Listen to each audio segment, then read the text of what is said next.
Assalamualaikum warahmatullahi wabarakatuh dan selamat pagi jelang siang pendengar. Kembali lagi saya Fitriani Rahman yang menemani kali ini di pengarus utama gender kita untuk hari Selasa ya 9 November 2021 tepat di 414 tahun Kota Makassar. Dan di kesempatan hari ini atau di pengarus utama gender kita akan berbincang tentang pentingnya pengasuhan positif berbasis gender. Dan telah bersama dengan kami narasumber kita ya, Ibu Ian Afriani, HSM MPSI Psikolog. Halo, assalamualaikum. Iya, waalaikumsalam Ibu. Selamat pagi. Iya, senang sekali tentunya di kesempatan pagi hari ini kita masih bisa bertemu ya, sehat walafiat gitu ya. Nah, beliau ini adalah Psikolog Puspaga. Apa sih Puspaga? Pusat Pembelajaran Keluarga. Iya. Nah, ini sangat menarik karena kita akan banyak mengetahui banyak hal pastinya. Dan Anda seperti biasanya bisa bergabung dengan kami nanti di 0821 3333 9440. Baik, mengawali perbincangan kita untuk kesempatan kali ini, kita akan mengenali dulu apa yang dimaksud pengasuhan positif berbasis gender dan kenapa kemudian itu dianggap sangat penting gitu. Baik, silakan Bu Ian. Parenting ya, tentang pengasuhan positif berbasis gender. Mungkin ada beberapa masyarakat yang masih belum familiar dengan kata-kata ini gitu, dengan kalimat ini gitu. Kalau parenting mungkin masyarakat sudah mulai paham ya, Ibu ya. Mulai banyak nih yang paham bahwa sekarang kita sudah mulai harus fokus nih terhadap parenting karena berbeda antara parenting zaman dulu dengan zaman sekarang ya gitu. Kalau dulu dibilang kalau seandainya anak diperlakukan seperti ini toh sukses juga tuh setelah dia dewasa saja gitu ya. Biasa-biasa saja, kenapa harus berubah gitu kan dipikirnya gitu, kenapa harus berubah polanya, toh juga kita zaman dulu dibesarkan oleh orang tua kita juga biasa-biasa saja tapi juga bisa sukses-sukses aja gitu. Dan merasa bahwa malah yang dulu ini lebih berkarakter kelihatannya gitu kan ya, terkesannya seperti itu gitu ya. Iya, padahal sebenarnya proses kehidupan kita kan berkembang ya Ibu ya. Kita tahu sekarang gitu masyarakat kita juga terpapar oleh gadget jauh lebih masif gitu ya, perkembangan teknologi juga jauh lebih banyak gitu. Terus kemudian anak-anak kita tuh sekarang mereka lebih mudah terpapar dengan model parenting dari luar. Ya, dari luar Indonesia gitu. Sepertinya menggerus ketimuran kita gitu ya. Betul sekali. Jadi ada perbedaan-perbedaan sehingga kemudian harapan-harapan dari anak-anak kita pun mulai bergeser gitu. Walaupun sebenarnya itu memang mungkin perlu kita pikirkan lebih awal gitu. Dulu mungkin kita bisa bayangkan jarang sekali tuh ada orang tua kita yang kemudian akan bertanya perasaan kamu seperti apa hari ini, gitu, kamu ngapain? Paling kalau seandainya kita pulang pasti ditanya udah makan belum? Udah dari mana? Ya dari mana tadi dari mana, main sama siapa? Terus habis itu sudah makan belum? Itu nasi ada di atas meja, pergi belajar gitu, sesimpel itu gitu ya. Pada saat itu anak-anak tidak memaknai bahwa itu kurang kasih sayang. Tapi anak-anak zaman sekarang itu sudah mulai mengenali bahwa itu saya tidak disayang oleh orang tua saya. Dianggap sesuatu yang sepele sebenarnya ya. Iya, karena kurang ditanyakan gitu perasaanmu gimana hari ini. Tadi main sama temannya senang atau tidak gitu. Temannya bilang apa gitu. Jadi belum ada eksplorasi terhadap, kalau kita dulu gitu tidak ada eksplorasi terhadap emosi-emosi anak. Gitu. Nah, sekarang anak-anak juga dulu kan kalau maksudnya ketika orang tua memberi sekali sebuah pernyataan, mereka udah tahu ini lagi marah, ini lagi betul, gitu ya. Dan ternyata yang dimaksud tadi Ibu Yan bahwa ternyata sampai ke sini tuh anak-anak itu merasa diperhatikan ketika detil. Gitu maksudnya. Iya. Pemaknaannya berbeda. Jadi tidak bisa dikatakan bahwa yang dulu salah kemudian yang sekarang benar atau sebaliknya gitu, yang dulu benar sekarang salah gitu. Semuanya sesuai dengan perkembangan situasi gitu. Karena semakin berkembangnya proses kognitif anak, maka semakin ada ekspektasi terhadap perilaku orang tua. Sehingga ketika orang tua tidak memenuhi hal tersebut, ada perasaan bahwa saya ini dipedulikan oleh orang tua saya atau tidak. Iya. Dan sekarang yang kita akhirnya fokuskan adalah lebih ke gender gitu. Karena kenapa? Sejak dulu pasti selalu anak laki-laki kalau dikomentarin, pasti kalau ketemu sama keluarga gitu ya, keluarga jauh, pasti kalau laki-laki dilihat, jagonya Mita wah gitu.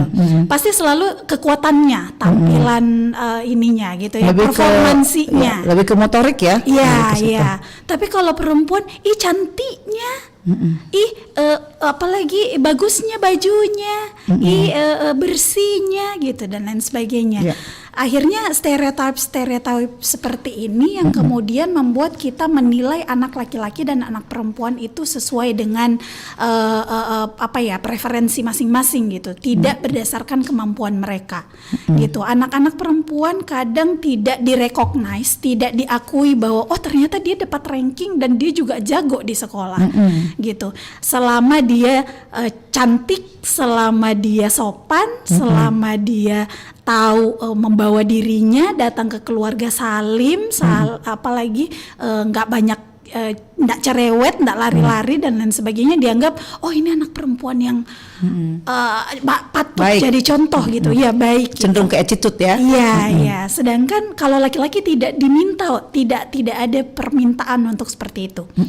Ibaratnya laki-laki kalau seandainya tiba-tiba salim cuma gitu ya, cuma sekedarnya aja, tidak ada prasyarat gitu, tidak ada keinginan bahwa, tidak ada pemikiran bahwa ini anak nggak sopan apa dan lain sebagainya, karena toh anak laki-laki ini gitu. Nah ini yang coba kita mulai kelola, mulai disosialisasikan ke masyarakat bahwa anak perempuan dan anak laki-laki punya potensi yang sama, tentu tidak sempurna sama karena secara biologis tentu perempuan dan laki-laki berbeda gitu. Namun dalam proses bagaimana kita treat mereka, bagaimana kita berinteraksi dengan mereka, memuji mereka, mengakui mereka, itu mungkin akan jauh lebih baik ketika kita mendasari itu dari kemampuan mereka, bukan dari stereotip yang ada gitu. Ya, jadi sebenarnya adalah upaya kita untuk menghilangkan stigma-stigma itu. Betul ya. Sekali. Jadi memang kalau selalu kelihatan yang namanya laki-laki jagoan gitu ya, bawanya adalah the super power gitu. Nah, sepertinya memang harus kembali kepada bagaimana melihat potensi sebenarnya ya, pengakuan terhadap potensi yang dimiliki anak. Karena kita juga bisa lihat ya, kalau dulu-dulu memang ya dianggapnya bahwa anak perempuan tuh jangan keluar rumah, dia ada di rumah saja, gitu. Itu kalau anak laki boleh lah ya keluar sampai jam sekian, harus kembali jam sekian. Nah, mungkin itu memang ada proses-proses yang kemudian mengalami perubahan-perubahan dan harus disadari bahwa ternyata juga memang perempuan-perempuan kita yang sekarang ini juga jago-jago ya untuk kemampuan kualitas intelektual juga, bisa banyak event-event yang kemudian mereka merajai tanda kutip gitu ya. Nah, hal ini mungkin yang dimaksud oleh Ibu Yan tadi bahwa tidak berada pada wilayah laki-laki perempuan sebenarnya, tapi lebih kepada kemampuan dan potensi laki-laki perempuan ini sehingga orang tua itu bisa mengapresiasi ya. Baik. Pendengar, Anda juga bisa bergabung dengan kami di 0821 3333 9440. Bu Yan, tapi ini kan sesuatu yang tidak mudah. Betul. Ketika kita ingin melakukan sebuah bentuk perubahan.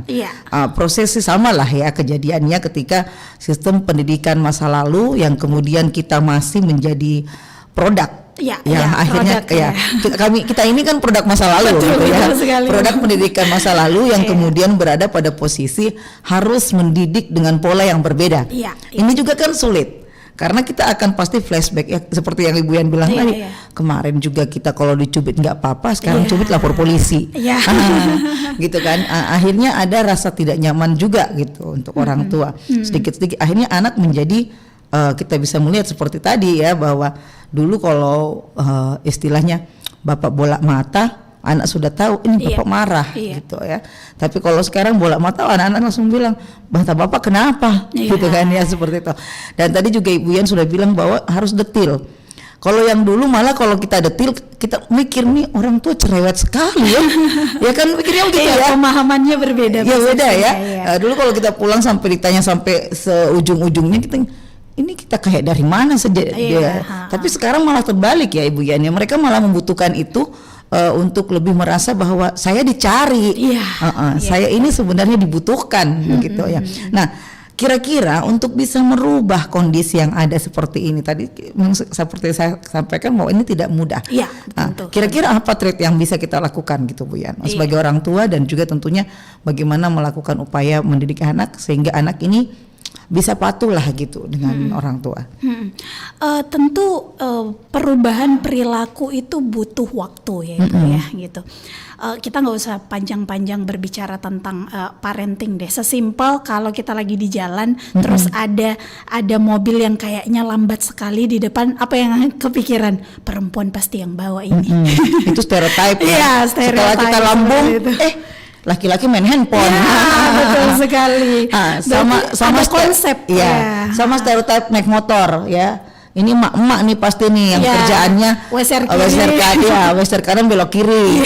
Padahal kelakuan laki gitu banyak juga begitu ya. Gitu. Padahal kan itu bukan dari gendernya, tapi dari kemampuan pengendaranya kan sebenarnya. Kelakuannya gitu.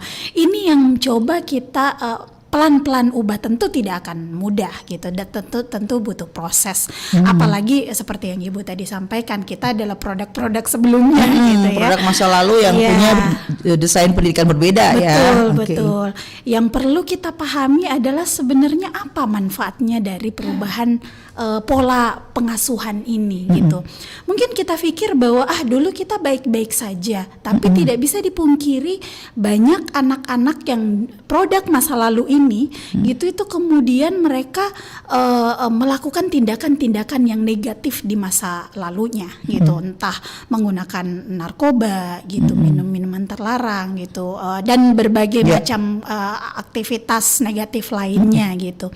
Hal itu kenapa? Karena sebenarnya mereka tidak difasilitasi perasaan dan pikirannya oleh orang tuanya. Apakah orang tuanya salah? Ya enggak juga, karena memang orang tuanya pada saat itu tidak tahu. Tidak tahu cara memfasilitasi perasaan anak sebenarnya seperti apa. Gitu. Jadi kalau dibilang apakah anak-anak dulu tidak begitu peduli juga dia disayang sama orang tua atau enggak, sebenarnya peduli juga gitu. Cuma mereka tidak punya ekspektasi karena tidak ada contohnya. Beda dengan anak-anak sekarang. Kalau anak-anak sekarang, kok mamanya anak yang teman saya kok lebih sayang ya sama teman saya. Kok saya justru tidak diperlakukan begitu ya sama orang tua saya. Jadi ada pembanding, lebih mudah melihat pembandingnya. Sedangkan kita di zaman dulu itu tidak punya pembanding. Orang-orang tua kita sama semua modelnya begitu ya, kurang lebih gitu. Apalagi di kampung ya pola asuhnya sama. Asuhnya sama gitu. Jarang ketemu gitu juga kan. Jadi memang betul sulit. Bu, nggak ada WA, ya benar. Tidak ada sosial media gitu betul. ya. Jadi tidak pernah terpapar dengan pola pengasuhan orang lain. Paling pola pengasuhan sepupunya, pola pengasuhan apalagi kerabat dekatnya saja. Dan itu pun tidak jauh berbeda. Iya, biasanya kalau dalam satu keluarga kurang lebih sama gitu. Karena turunannya sama gitu ya, kakek neneknya sama, pola pengasuhan kan diadopsi dari bagaimana orang tua kita sebelumnya gitu. Jadi tentu ini bukan berarti bahwa kemudian mengubah pola pengasuhan itu salah atau benar, itu tergantung dari bagaimana kita melakukannya saat ini. Apa sih sebenarnya yang anak kita butuhkan gitu. Anak kita butuh apa? Mereka butuh lebih dipedulikan dalam bentuk sentuhan, atau mereka lebih dipedulikan dalam bentuk afirmasi kayak wah kamu hebat hari ini, wah keren tadi. Selalu diberi apresiasi gitu ya. Ada reward gitu. Karena tidak semua orang seperti itu Ibu. Tidak semua orang pengen diafirmasi. Ada beberapa anak yang tidak begitu nyaman ketika harus kamu hebat dan lain sebagainya. Tapi dia cukup dipeluk aja dia sudah bahagia. Gitu. Ada yang gitu ya. Ada yang seperti itu gitu. Jadi orang tua zaman sekarang perlu lebih cerdas mengenali kebutuhan anaknya apa. Anak pertama, anak kedua, anak ketiga itu bisa beda semua kebutuhannya. Baik, ini juga menarik ya, seperti tadi kita sampaikan bahwa ternyata memang pengaruh media sosial itu sangat luar biasa. Betul. Gawai yang kita pegang setiap harinya yang awalnya, apalagi sekarang lagi era daring, yang memang kita manfaatkan untuk memberikan pembelajaran kepada anak, tapi karena candu kadang-kadang gawai ini juga kemudian sangat mempengaruhi. Belum lagi kalau mereka jadi gamers gitu ya. Terus kemudian akhirnya sangat membentuk karakter pemarah ketika mereka harus dilarang seperti itu. Jadi memang tantangan luar biasa untuk orang tua zaman now ya, apalagi produk masa lalu yang kemudian. Nah kalau mungkin ibu-ibu muda yang memang sudah kesini sudah kenal media sosial mungkin bisa paham lebih dekat, lebih mudah ya.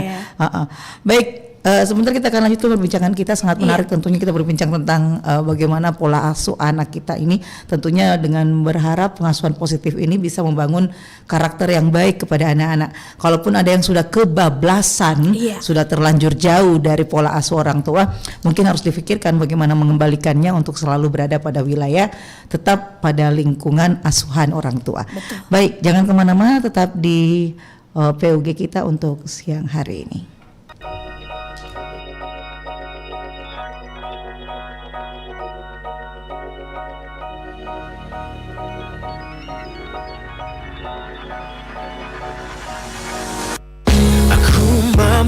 Membaca hatimu, kau yang berdiri di hadapanku, menatap penuh rasa.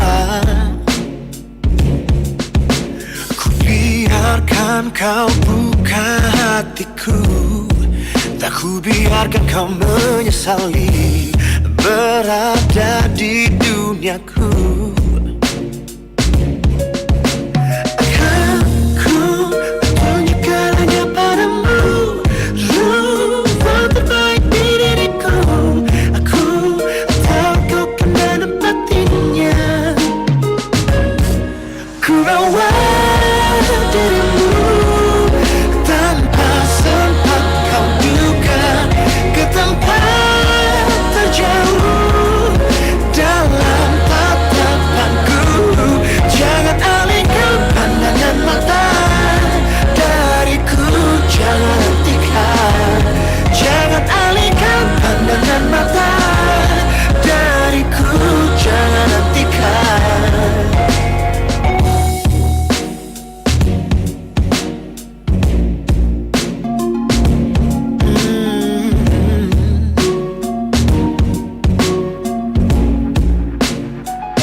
Membuatmu bertanya, berapa jauh kau telah melaju melintasi ruang rasa. Akulah yang kan selalu terjaga saat bersamamu, tak bisa kau ragukan. Hanya mengerti caranya untuk menyapa setiap pagi dan menemani setiap mimpimu. Ku bawa dirimu tanpa sempat kau duga ke tempat terjauh dalam tatapanku.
Baik ya pendengar, kita lanjutkan lagi kebersamaan kita, masih berbincang tentang pentingnya pengasuhan positif berbasis gender. Ini menarik untuk kita perbincangkan ya. Ini PR besar nih Bu Ian. Kenapa? Karena sampai hari ini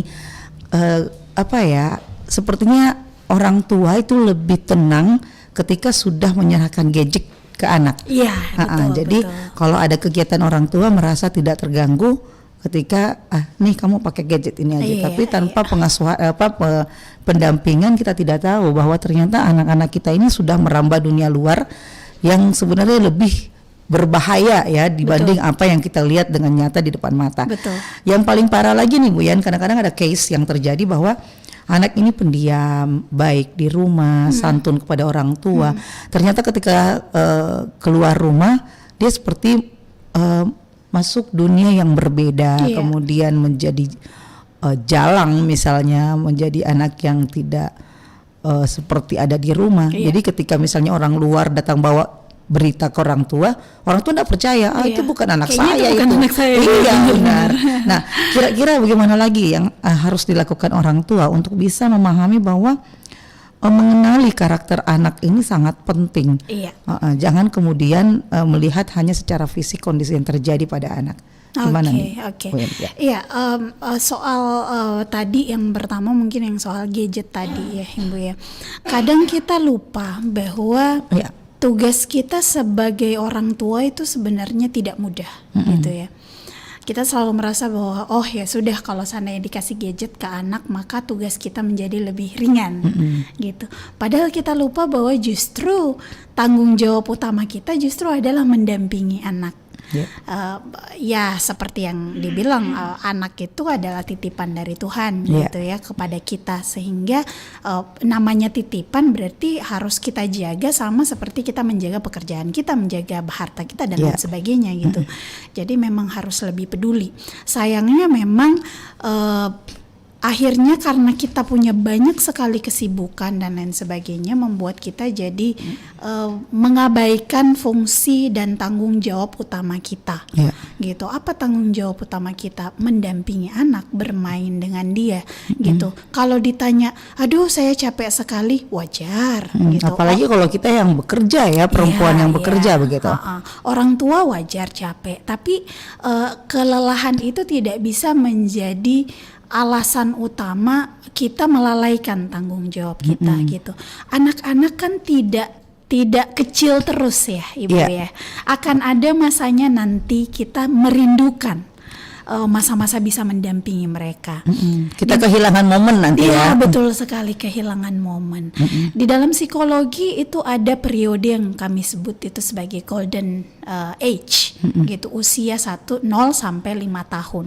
Gitu. Kenapa di situ menjadi golden age? Karena di situ adalah tepat usia di mana anak paling bergantung pada orang tuanya.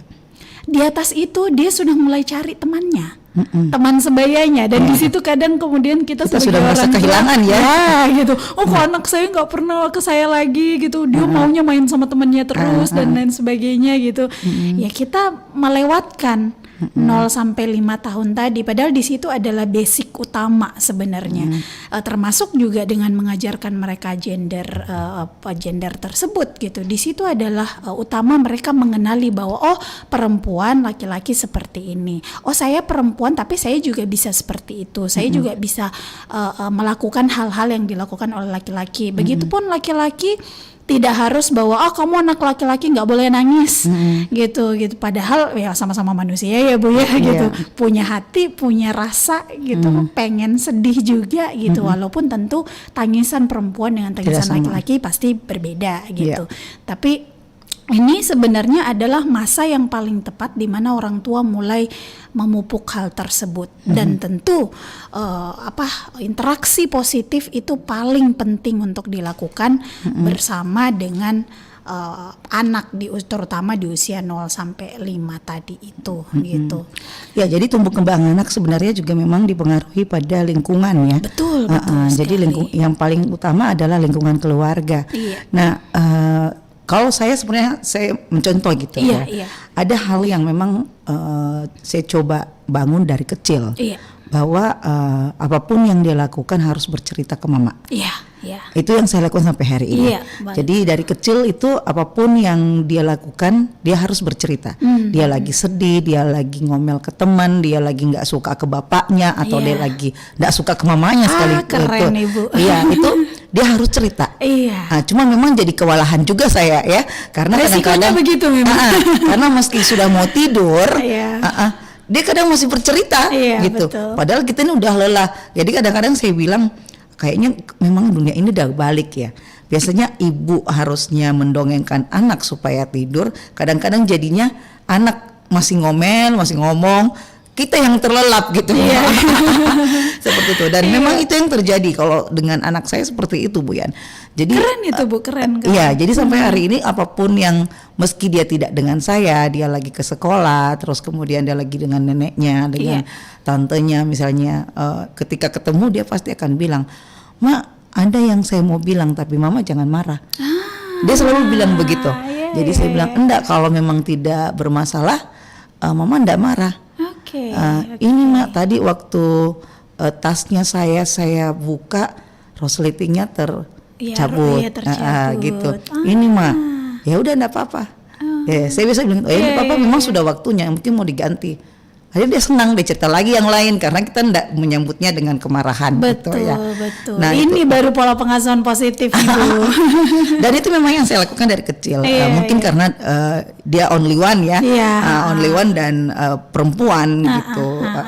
Jadi termasuk juga ketika misalnya kan sekarang juga kita ada ketakutan ya dengan banyaknya kasus-kasus case-case bahwa anak-anak di usia yang meskipun sangat dini itu sangat punya potensi terancam terjadinya kekerasan seksual di luar Iya, dan sebagainya. betul. Jadi itu pun juga yang kemudian saya coba ajarkan gitu Bu Yan, bahwa gimana nih kalau misalnya nanti kalau ketemu orang yang tidak dikenal, Iya. nah, kalaupun dikenal tidak boleh ya kalau ada yang pegang ini begini Betul, begini dan betul. begini, harus bilang sama mama. Jadi semua hal itu yang saya lakukan. Nah, cuman kan kadang-kadang jadi ini juga mungkin karena saking lengketnya saya jadi ada khawatir juga sebenarnya. Iya, Jangan sampai iya. anak ini tidak mandiri nantinya karena iya. akhirnya harus semua ngelapor mama Iya, gitu. iya, Nah iya. kira-kira gitu loh, gimana Ibu Yan tentang potensi-potensi yang terjadi yang sudah misalnya contoh lah ya kayak yang saya lakukan gitu. Tadi itu kan Ibu tadi sempat menggambarkan bahwa ada kondisi biasa anak tuh di dalam rumah berbeda, di luar juga berbeda, Iya, ada terus hal kemudian seperti itu. orang tuanya kaget dan lain sebagainya. Sebenarnya apa yang Ibu lakukan itu adalah salah satu yang bisa memprevent itu, sesuatu yang bisa mencegah hal tersebut gitu.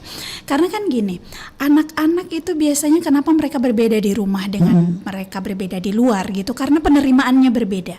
Kalau di rumah dia begini bisa kena marah. Kalau di rumah dia terlalu explore dan lain sebagainya, nanti dibilangi bapak atau ibu gimana gitu. Sedangkan di luar tidak ada Dan bisa judgment, seperti itu ya, ya. tidak ada nilai, tidak ada penilaian kayak bagaimana dari teman-temannya, malah bisa jadi mungkin di luar malah diapresiasi gitu ya. Gitu sehingga dia lebih punya kesempatan untuk mengekspresikan dirinya di luar.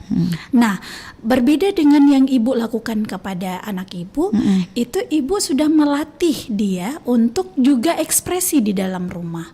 Bahkan dia sudah tahu bahwa tindakan saya ini memungkinkan ibu saya untuk marah karena resletingnya rusak. Dia sudah berarti itu ada jalan tuh kognitifnya. Proses berpikir jalan. Berarti dia bisa menilai bahwa tindakan ini bisa membuat orang lain marah. Tapi dia udah bilang dulu di awal, jangan marah ya Bu gitu. Artinya ibu sudah memberikan rasa aman secara emosional kepada anak ibu. Ini yang paling jarang dilakukan oleh orang tua, apalagi orang tua kita di zaman dulu gitu ya. Safe secure feeling gitu, perasaan aman secara emosional. Karena kita selalu dinilai dulu, kamu nggak ranking, kamu bodoh. Ya, benar. Gitu. Langsung dapat stigmanya. Langsung ada labelnya gitu. Dulu inget deh waktu ditanya sama kakek kan, Iya. kakek saudara kakek saya masih ingat. Kamu ranking berapa? Ranking 3. Tahu banyaknya rankingnya. Langsung jadi ndak enak gitu saat waktu itu. Iya langsung dinilai ya Ibu. Padahal mungkin kita butuh oh ya udah memang begitu gitu. We did our best gitu ya, sudah melakukan yang terbaik.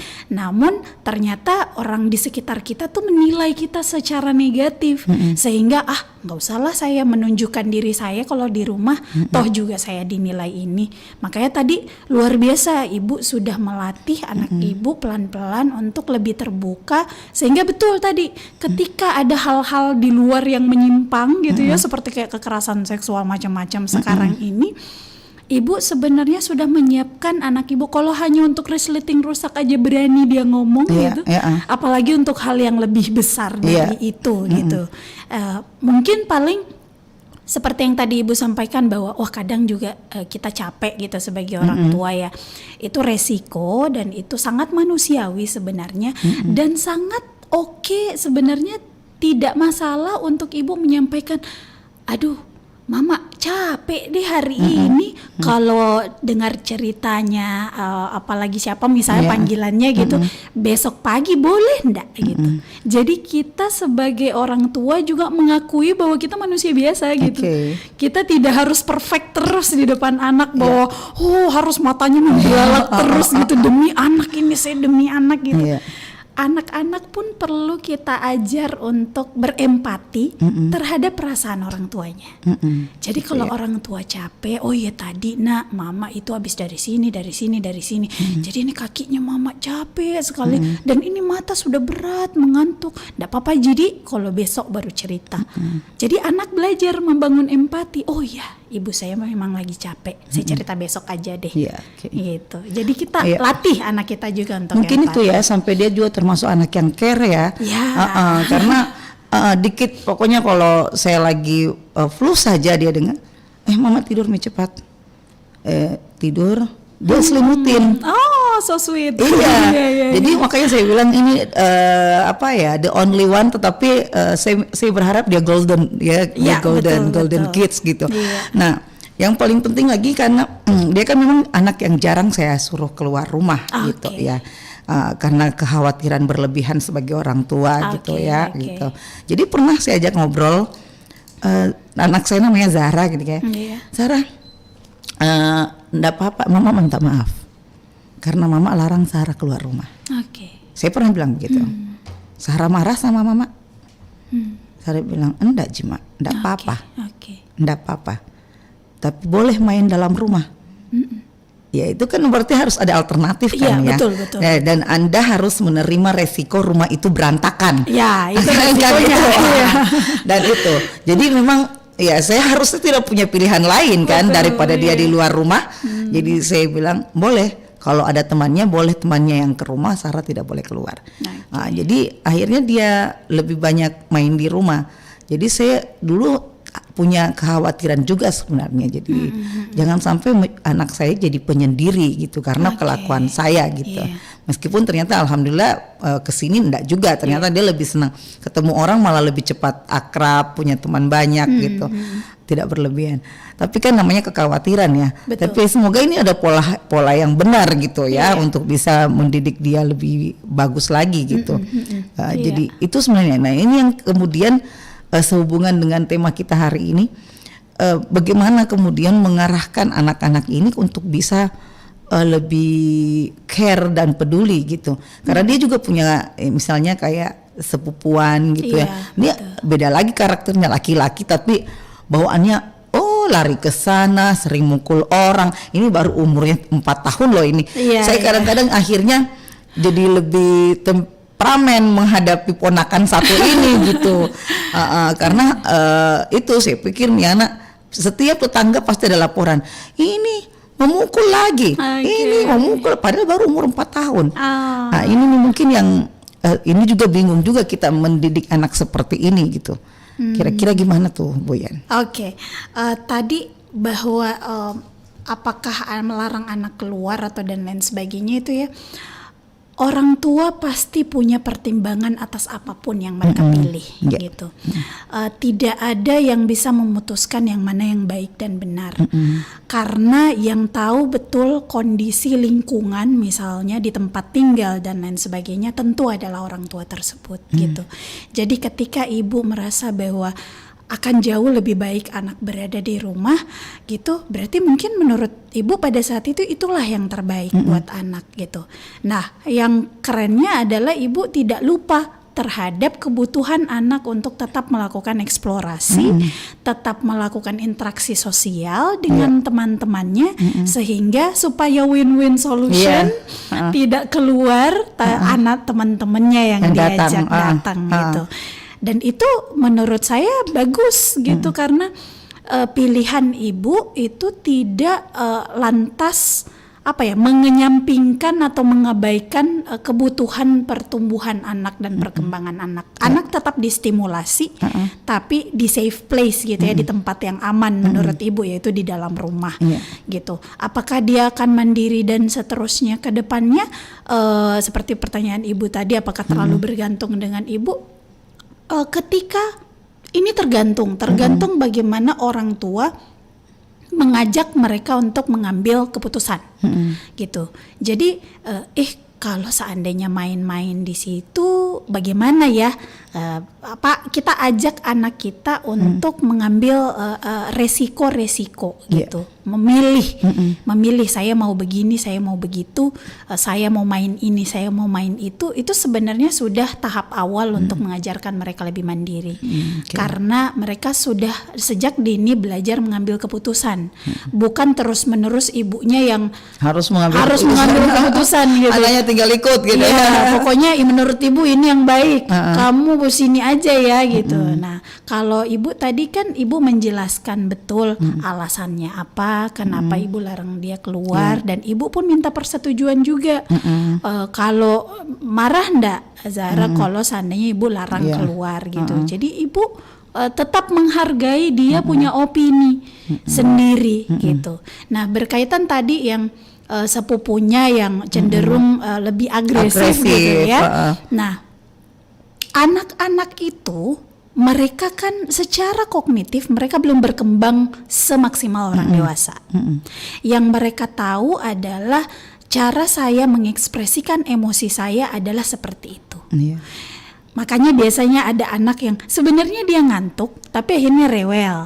Padahal sebenarnya ngantuk karena dia belum bisa mendefinisikan saya ini capek ngantuknya gimana? Dan mengantuk. Bagaimana saya harus bilang ke orang tua saya, mama saya mengantuk. Belum sampai kognitifnya di situ. Dia belum bisa berpikir, kami sebut kalau secara teorinya adalah operasional konkret. Jadi dia masih yang konkretnya saja. Belum bisa dia memahami secara abstrak bahwa kalau badan lemes begini, mata lagi lunglai begini, mau tidur ya sebenarnya. Belum sampai di situ.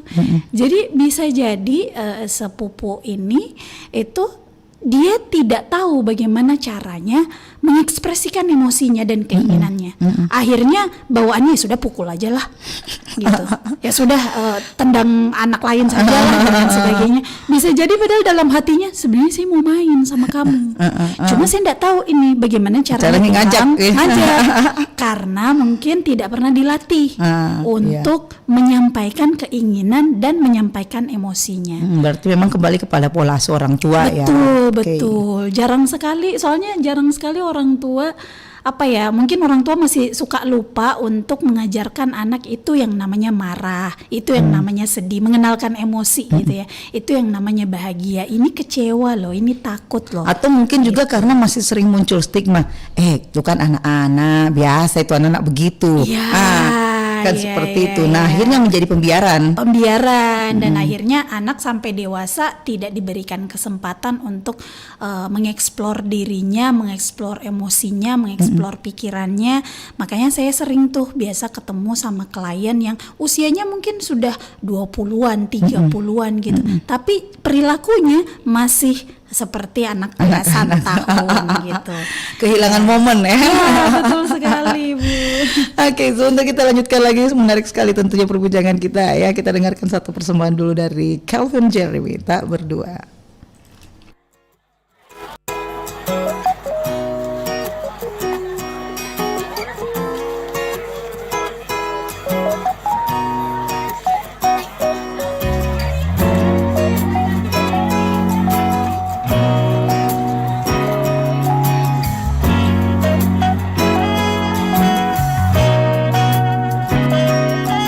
Kau jadi kebanggaanku,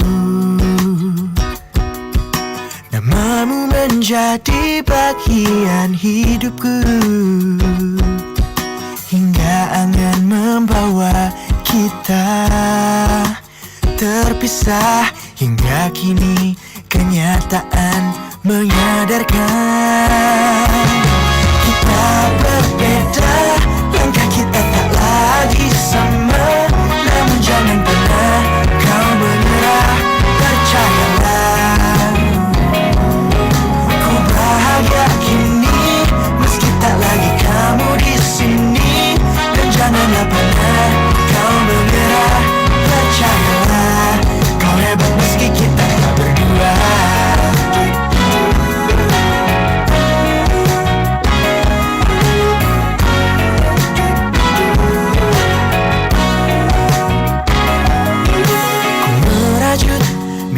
Bersamamu dengan segala asa kita mampu tegar, hingga angin membawa kita terpisah, hingga kini kenyataan menyadarkan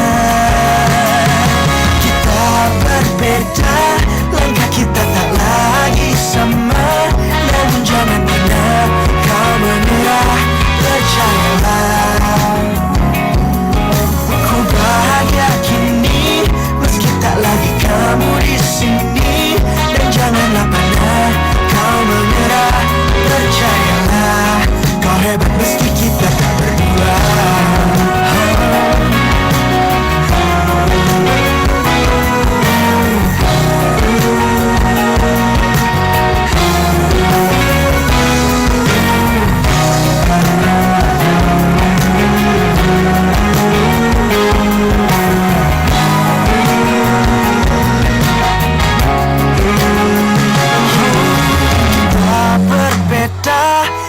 Kita tak lagi sama, namun jangan pernah kau menyerah, percayalah. Bahagia kini, meski tak lagi kamu di sini. Dan janganlah pernah kau menyerah, percayalah. Kau hebat meski kita tak berdua.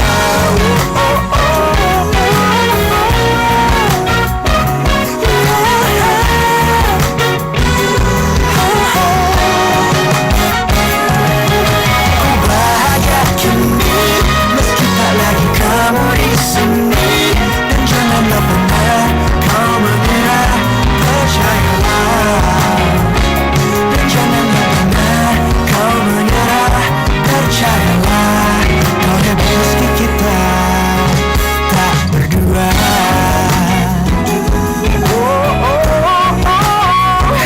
Tak berdua.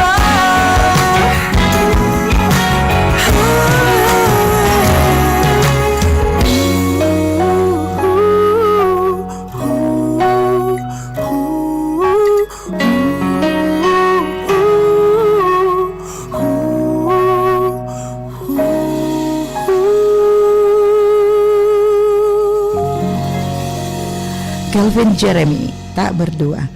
Baik nih Bu Yan, tak terasa kita di penghujung perbincangan. Menarik sekali kita berbincang tentang potensi pengasuhan positif berbasis gender. Mungkin di ujung ini kita bisa lebih tahu dan lebih paham, dan kita berharap sebenarnya orang tua lebih bisa menjadi sahabat ya bagi anak ya. Jangan jadi musuh. Masalahnya kalau jadi musuh kadang-kadang anak itu yang seperti tadi mungkin supaya tidak dimusuhi di rumah, dia terlihat adem ayem, Iya, tapi tampil kemudian sebagai anak yang baik gitu. iya, Bu, hanya ya. karena tidak mau dimusuhi. Iya. Dan kemudian ketika dia di luar rumah, saatnya kau tidak lihat saya di luar ini, Iya, ya kan, betul. seperti itu. Akhirnya ketahuan ternyata jadi ketua geng gitu ya, Iya. dan sebagainya. Iya. Nah, kira-kira apa yang bisa kita lakukan sebagai orang tua supaya ini bisa menjadi pola asuh yang positif, dan kita berharap kalaupun ada anak yang sudah terlanjur seperti itu, Iya. orang tua bisa kembali mengajak untuk berada pada wilayah pemantauan orang tua. Oke, yang kebablasan tadi itu Iya, ya Bu ya. iya. Iya. Yang paling terpenting juga dengan parenting itu pola asuh itu adalah keterlibatan ayah tentunya gitu. Kadang mungkin kita merasa bahwa ya udah yang menjadi yang paling utama dalam proses pola asuh adalah ibu gitu. Tidak bisa dipungkiri memang ibu memiliki andil yang mungkin porsinya lebih besar gitu. Tapi peran ayah itu juga sangat penting. Kenapa? Karena dari ayah itu kita sebenarnya belajar tentang pengambilan keputusan. Itu kita belajar dari ayah. Kita belajar dari ayah tentang pola komunikasi. Kita belajar dari ayah tentang prinsip. Gitu. Jadi banyak sekali fitur-fitur dari pria gitu, yang ketika itu diajarkan kepada anaknya perempuan ataupun anaknya laki-laki, maka dia akan belajar banyak hal. Begitupun tentang belajar kasih sayang, belajar atensi, belajar kepedulian, itu dari ibu gitu. Jadi kalau dibilang bagaimana memaksimalkan pola asuh, keterlibatan keduanya, karena pada akhirnya setelah saya cukup lama menjadi psikolog, ketika saya menangani klien-klien, banyak sekali klien yang terluka karena hilangnya sosok ayah. Ayahnya ada, ayahnya dan ibunya nggak bercerai, ada gitu. Kehilangan figur ya. Figurnya hilang karena mungkin ayahnya terlalu sibuk bekerja, Cuek gitu ya. atau cuek gitu. Akhirnya dan kenapa ini bisa berpotensi ke depan? Bagaimana seorang anak perempuan melihat pasangannya nanti, itu berdasarkan hasil dari persepsinya terhadap ayahnya. Ini mungkin sama tidak jauh berbeda dengan bahasa bahwa the first love anak perempuan Iya, itu betul. adalah bapak ya. Betul. Oke. Begitupun sebaliknya anak laki-laki. Kalau kita bertemu dengan anak laki-laki yang sangat menghargai perempuan, itu biasanya pasti peran ibunya luar biasa. Dia tidak perlu dekat yang sampai lekat sekali gitu, tapi peran ibunya maksimal di keluarga. Begitupun dengan anak perempuan terhadap laki-laki, itu berarti fungsi bapaknya, figur bapaknya di rumah itu luar biasa. Kenapa kemudian ini penting? Karena ada yang namanya lingkaran setan gitu ya. Kalau ada seorang anak yang terluka, taruhlah anak perempuan, terluka dengan hilangnya figur ayah. Ketika dia dewasa, secara tidak sadar dia akan menarik fitur-fitur yang sama seperti ayahnya. Dan apa yang terjadi? Dia mengulangi pola yang sama. Nanti dia melakukan itu lagi pada anaknya mengulangi lagi pola yang sama. Jadi Begitu cloning ya. Iya, betul. Jadi dibutuhkan kemampuan untuk cutting, memotong rantai ini gitu. Seperti tadi yang Ibu sampaikan. Gimana nih kalau udah kebablasan? Tidak ada kata terlambat tentunya ya, gitu. Asalkan kita sebagai orang tua menyadari bahwa ternyata memang saya ada salah di bagian sini dan di bagian situ. Ya kita juga sebagai orang tua tentu adalah manusia biasa ya, yang punya salah, yang mungkin kadang tidak sengaja membentak anak, yang mungkin tidak sengaja memasang wajah seram atau apa kepada anak dan lain sebagainya. Tidak perlu kemudian akhirnya menyalahkan diri sendiri. Saya sudah menjadi orang tua yang buruk dan lain sebagainya. Lebih baik menyadari bahwa kita miss di situ, kita salah di situ. Gimana nih cara saya memperbaikinya? Apalagi sekarang ya teknologi banyak, kita tinggal googling gimana sih caranya parenting gitu. Terutama ada Puspaga sekarang di pemerintah gitu. Ada pusat pembelajaran keluarga yang sudah disediakan sama pemerintah gratis pula ya gitu. Jadi tinggal datang ke Puspaga, aduh ibu saya mau curhat nih tentang anak saya gini-gini. gini-gini, bagaimana cara menghadapinya ya. Itulah alasannya pemberdayaan perempuan menyiapkan satu ini gitu, Puspaga, berbeda dengan P2 TP2A ya, atau UPT PPA sekarang namanya. Itu memang khusus untuk kekerasan saja gitu. Tapi kalau Puspaga justru konsepnya adalah preventif, mencegah. Jadi sebelum terjadi kekerasan, sebelum terjadi pengabaian, sebelum terjadi hal-hal buruk, yuk mari kita belajar bersama bagaimana caranya membantu anak kita. Karena setiap keluarga, setiap kondisi akan sangat berbeda. Tidak ada pakem yang seragam. Gitu. Ada keluarga yang di dalam rumahnya ada nenek kakeknya. Iya. Tentu parentingnya beda. Ya betul, parentingnya kan berbeda. Ada yang anaknya kalau seandainya orang tuanya pergi kantor, dititipnya sama pengasuh. Beda lagi. Ada yang dititip sama daycare misalnya yang ada di luaran, beda lagi. Ada yang dititip sama kakaknya, tantenya, beda lagi gitu. Jadi sangat subjektif dalam proses pengelolaan bagaimana kita mengasuh anak. Jadi tidak ada generalisasi pasti bahwa ini yang paling benar. Yang perlu kita tahu adalah karakter anak kita seperti apa, karakter kita seperti apa. Ya, karena jangan lupa kita perlu kenali diri kita dulu. Jangan sampai kita malah nggak tahu diri. Itu Ibu gitu. Kita perlu kenali diri kita. Kapan kita kalau emosional tuh bisa sampai ngapain kita? Apakah kita melempar barang kah dan lain sebagainya. Semakin kita kenal diri kita kenal pasangan kita kenal anak kita, pasti kita bisa menyempurnakan pola asuh yang terbaik untuk anak kita. Oke. Jadi baik, ini cukup menarik untuk Anda pendengar ya, yang setidaknya mungkin sudah mikir dari tadi, aduh anak saya gimana gitu ya. Ya, jadi memang harus muhasabah dulu nih orang tua. Betul, ya. Kenali diri Anda dan ketahui apa yang sedang terjadi pada diri Anda. Jangan merasa aku terus gitu ya. Kadang-kadang orang tua juga egois ya. Jadi merasa paling benar, padahal ada kondisi yang anak juga butuh mendengarkan, atau ada quality time yang mereka butuh didengarkan begitu. Seperti itu. Orang tua juga manusia biasa ya Bu ya. Apalagi kalau udah capek, udah lelah, tiba-tiba bawaannya mau marah saja gitu ya. Nah ini nih, kalau kita sudah mengenali kemampuan diri kita seperti itu, oh ternyata kalau saya kelelahan, oh ternyata kalau saya kelaparan, saya bisa emosional ya gitu. Nah jadi kita tahu cara mengelolanya. Oke. Baik, ini penghujung perbincangan kita, mungkin ada pesan yang ingin disampaikan sedikit saja closing statementnya Bu. Closing statement ya. Saya selalu dari sepanjang karir saya sebagai psikolog dan melihat kondisi di lapangan di masyarakat ya, saya selalu saya mengambil kesimpulan seperti ini. Apapun di luaran sana, sebagaimanapun mengancamnya lingkungan, gitu ya. Ada apapun di luar, ada predator, ada narkoba dan lain sebagainya. Kalau fondasinya maksimal, kalau fondasi keluarganya maksimal, itu anak pasti tahu cara melawan itu, gitu. Jadi jangan salahkan situasi lingkungan dan lain sebagainya. Coba cek dulu apa yang kita lakukan di dalam rumah. Karena ketika anak diberikan tempat yang aman dan nyaman secara emosional di rumah, mereka pasti akan selalu berpikir, aduh kalau saya melakukan ini orang tua saya sedih pasti. Kalau saya melakukan ini apa nanti yang difikirkan oleh orang tua saya.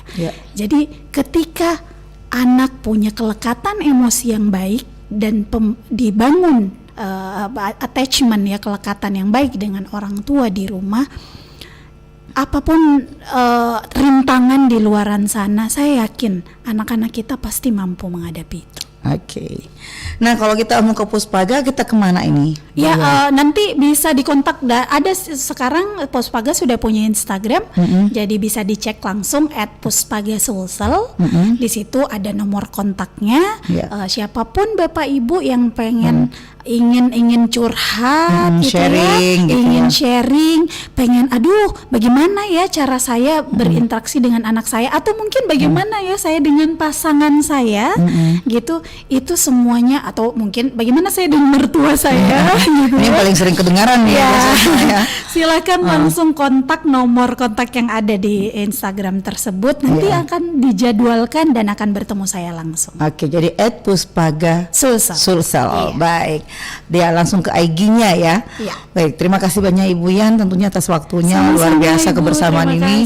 Ini quality time banget ya untuk ibu-ibu dan bapak-bapak, setidaknya anak-anakku sekalian juga yang dengarkan ini bisa tahu nih, oh iya saya kayaknya ada salah sama bapak mama ini ya, seperti itu. Terima kasih Ibu Yan atas waktunya dan terima kasih. baik, dan pendengar, kita akan melanjutkan kebersamaan kita setelah mendengarkan Warta Berita pukul 12, dan tentunya untuk PUG cukup sampai di sini. Jangan kemana-mana, tetap di Program 1 RRI Makassar.